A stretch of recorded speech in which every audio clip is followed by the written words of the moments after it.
देखिए, ज़िले में अवैध बालू परिवहन को लेकर के कुछ शिकायतें मिल रही थी, जिसमें डोरीगंज थाना में जो है कुछ अवैध पासिंग गैंग लोगों के शामिल होने की बात सामने आ रही थी।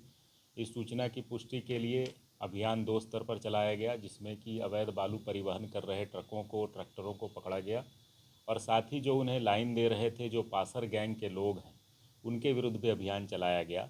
तो इसमें जो है कुल 12 ट्रक, 4 ट्रैक्टर ये पकड़े गए हैं इस अभियान में, जिसमें 6 अभियुक्त भी गिरफ्तार हुए, जो ड्राइवर और खलासी है।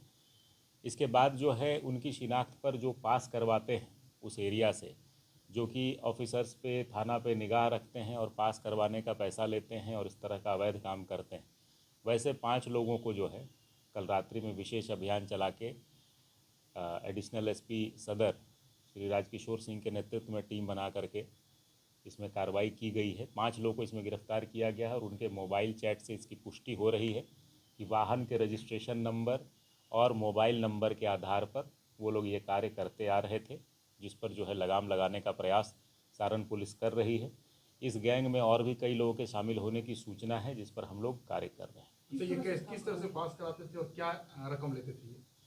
अभी तक जो पूछताछ में सामने बात आई है, मोबाइल पर व्हाट्सएप के माध्यम से गाड़ियों का नंबर मंगा लेते थे, जिस पर अवैध बालू बिना चालान का लदा हुआ रहता था और उसको जो है वो आगे के पासर गैंग के लोगों तक पास करते थे और साथ ही जो प्रशासन के लोग हैं, थाना कहाँ पर है, गश्ती गाड़ी कहाँ पर है, इन सब की सूचना वो पास किया करते थे और एवज में 500 से 1000 रुपये प्रति गाड़ी ये लोग के लेने की बात इन्होंने स्वीकार की है।